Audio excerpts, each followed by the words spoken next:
राजगढ़ नाम के एक राज्य में राजा सूर्य प्रताप और रानी सुमित्रा एक बड़े से महल में रहा करते थे। वर्षों की प्रार्थना और तपस्या के बाद उन्हें एक पुत्र रत्न की प्राप्ति हुई और उन्होंने अपने पुत्र का नाम अर्जुन रख दिया। राजकुमार अर्जुन के आ जाने से राज्य की सारी प्रजा उन्हें अत्यंत स्नेह करती थी। ऐसे ही वर्षों बीत गए और फिर एक दिन महारानी साहिबा, हमारा राजकुमार अब पूरे 5 वर्ष का हो चुका है। हमें राजकुमार को शिक्षा के लिए अब गुरुकुल भेजना होगा। हाँ महाराज, आप ठीक कह रहे हैं। अगर हमने राजकुमार को गुरुकुल नहीं भेजा तो उसकी शिक्षा अधूरी रह जाएगी।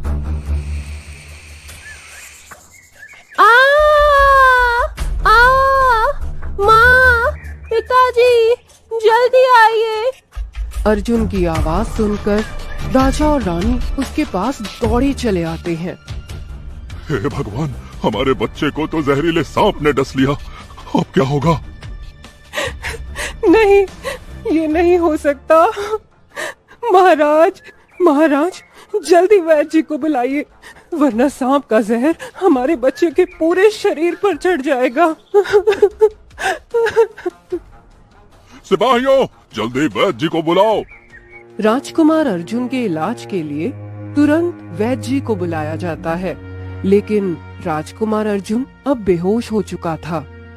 क्षमा कीजिए महाराज, ये विष बहुत ज्यादा प्रबल है और ये विष राजकुमार अर्जुन के पूरे शरीर में फैल चुका है और महाराज इस विष का तोड़ अब मेरे पास भी नहीं है।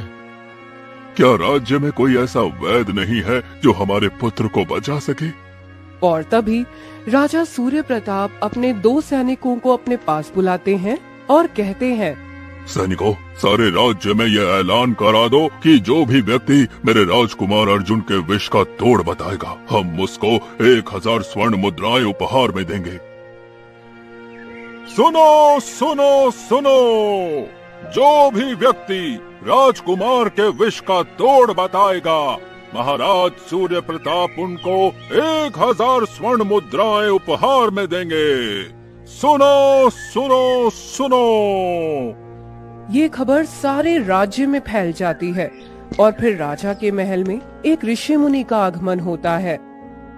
महाराज सूर्य प्रताप को मेरा प्रणाम। प्रणाम ऋषिवर, आप कौन हैं? मैंने तो आपको यहाँ पहले कभी नहीं देखा। महाराज, पास ही के एक जंगल में मेरी एक कुटिया है और मैं उसी में रहता हूँ।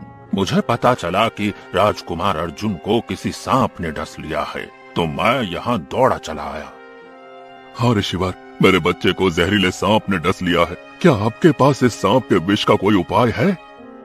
महाराज, इसका उपाय है, लेकिन उपाय बड़ा ही कठिन है। हे ऋषिवर, आप मुझे वो उपाय बताइए। उपाय भले ही कठिन हो, मैं उस उपाय को करने के लिए तैयार हूँ।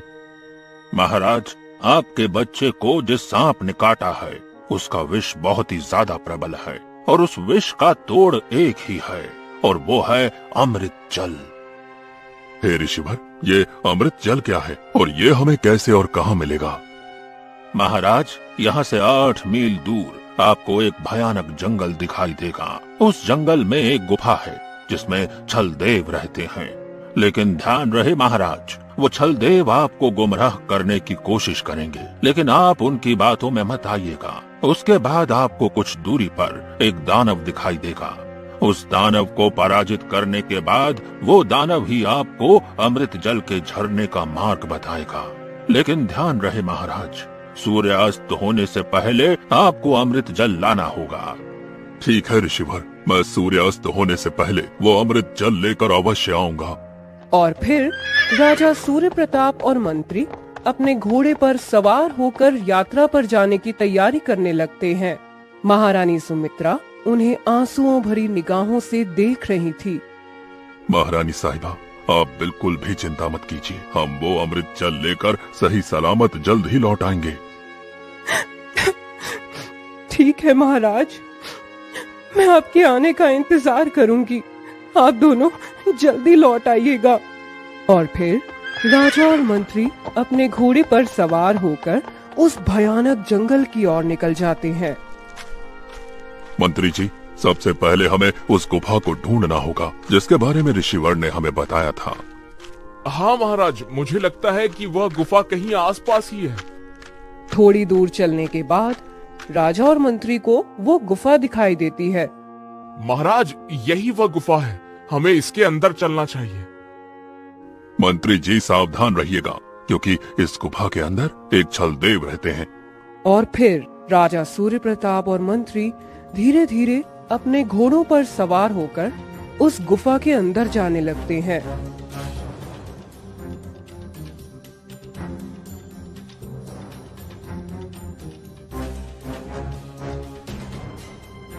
कौन हो तुम, और तुम दोनों इस गुफा में क्यों आए हो? हे छल देवता, मैं राजगढ़ राज्य का राजा सूर्य प्रताप हूँ।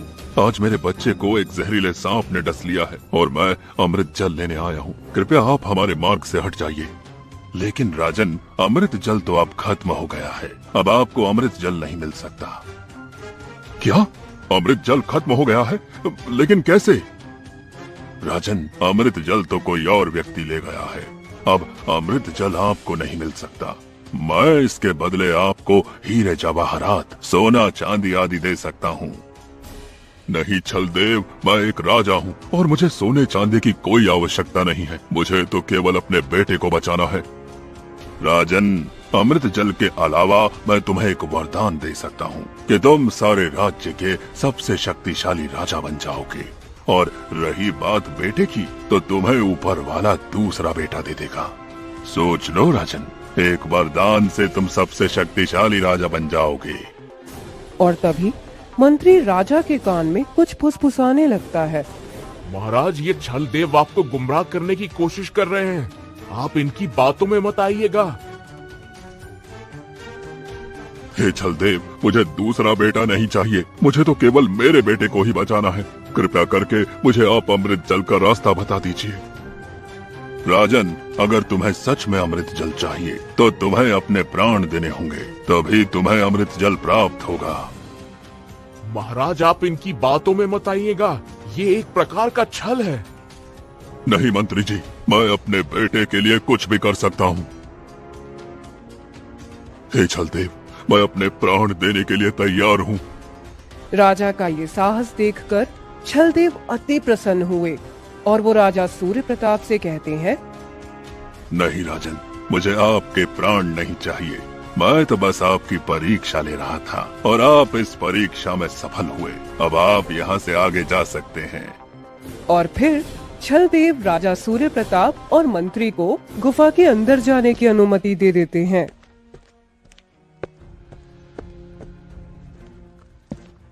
मंत्री जी, ऋषिवर ने कहा था कि छलदेव के बाद हमको एक दानव दिखाई देगा। हाँ महाराज, लगता है कि वह दानव इसी गुफा के अंदर मौजूद है।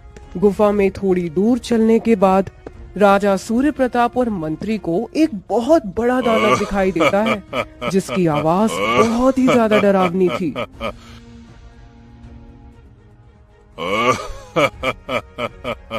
कौन हो तुम, और तुम दोनों इस गुफा में क्या कर रहे हो?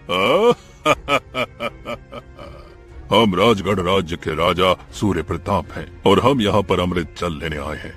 हे दानव, क्या आप हमें अमृत जल लाने का मार्ग बता सकते हैं? राजन, मार्ग तो तुम्हें मैं बता दूंगा, लेकिन सबसे पहले तुम्हें मेरी 3 पहेलियों का जवाब देना होगा। अगर तुमने सही जवाब दिया तो मैं तुम्हें अमृत जल का मार्ग बता दूंगा, और अगर नहीं बता पाए तो मैं तुम दोनों को कच्चा चबा जाऊंगा।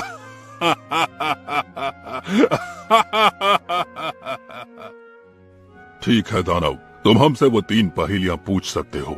हम उन पहेलियों का उत्तर देने के लिए तैयार हैं। तो ठीक है, मेरी पहली पहेली ये है कि वो क्या है जो सबको बराबर मिलता है लेकिन कोई देख नहीं सकता। और फिर राजा कुछ देर सोचते हैं और उस दानव से कहते हैं, इस पहेली का उत्तर समय है, जो सभी को बराबर मिलता है लेकिन कोई इसे देख नहीं सकता।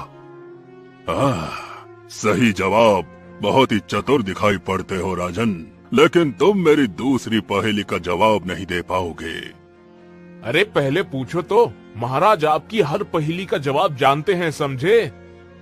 मेरी दूसरी पहेली ये है कि वो क्या है जिसको जितना बांटो वो उतना ही ज्यादा बढ़ जाता है। इस पहेली का उत्तर प्रेम और ज्ञान है, क्योंकि प्रेम और ज्ञान को जितना बांटो वो उतना ही ज्यादा बढ़ जाता है।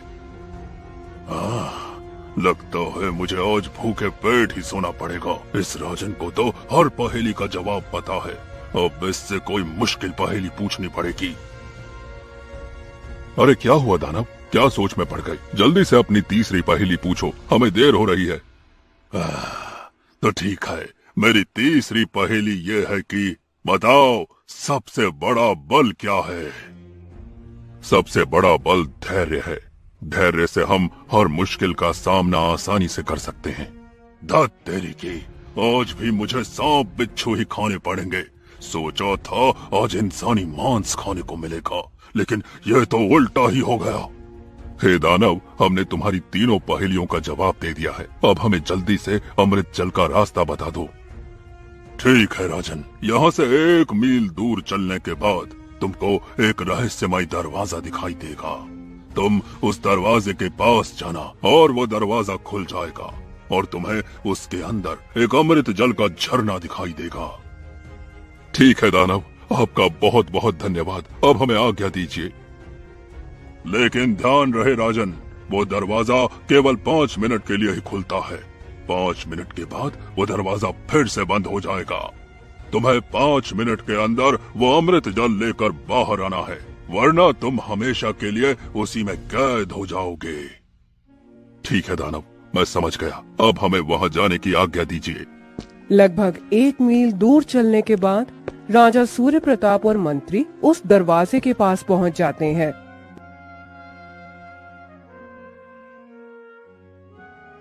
महाराज देखिए, वह दरवाजा खुल रहा है, हमें जल्दी इसके अंदर जाना होगा।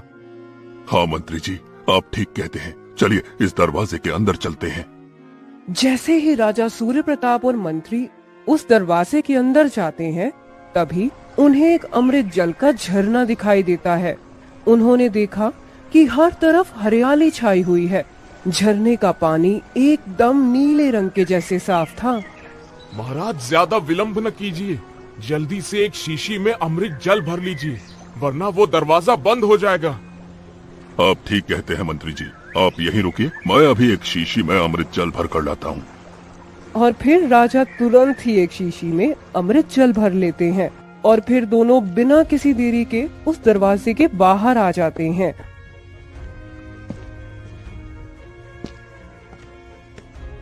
महाराज सूर्यास्त होने में केवल कुछ ही समय बचा है, हमें जल्दी करना होगा, महल लौटना होगा, वरना अनर्थ हो जाएगा। आप ठीक कहते हैं मंत्री जी, हमें जल्द ही यहाँ से निकलना होगा, अब जल्दी यहाँ से चलिए। और फिर राजा और मंत्री वो शीशी लेकर सूर्यास्त होने से पहले अपने महल में पहुंच जाते हैं। अरे महाराज, आप आ गए, क्या आप अमृत जल ले आए? हाँ महारानी साहिबा, हम अमृत जल ले आए हैं। महाराज, जल्दी से हमें वो अमृत जल दे दीजिए, वरना सूर्यास्त हो जाएगा। और फिर राजा सूर्य प्रताप उस अमृत जल को ऋषिवर को दे देते हैं और ऋषिवर अमृत जल को मिलाकर एक जड़ी बूटी बनाने लगते हैं। अब इस जड़ी बूटी को हमें राजकुमार अर्जुन को पिलाना होगा, जिससे ये जल्द ही ठीक हो जाएंगे। और फिर ऋषिवर ने वो अमृत जल वाली जड़ी बूटी राजकुमार अर्जुन को पिला दी, जिससे उसके शरीर का विष कुछ ही देर में गायब हो गया और राजकुमार अर्जुन ठीक हो गया। हाँ माँ, मैं यहाँ क्या कर रहा हूँ? मैं तो शाही बगीचे में खेल रहा था ना। महारानी साहिबा देखिए, हमारा बच्चा ठीक हो गया। हाँ महाराज, हमारा बच्चा अब ठीक हो गया है। हे ऋषिवर, आपका बहुत बहुत धन्यवाद, आपने मेरे बच्चे को बचा लिया। आपका यह एहसान मैं कैसे चुकाऊं? बताइए, मैं आपको ऐसा क्या दूं जिससे कि आप प्रसन्न हो जाए? हे राजन, मुझे किसी भी प्रकार का सांसारिक भोग का लालच नहीं है। आप बस हमेशा सत्य और न्याय का साथ दीजिए और अपनी प्रजा को हमेशा खुश रखिए, यही मेरे लिए सबसे बड़ी भेंट होगी।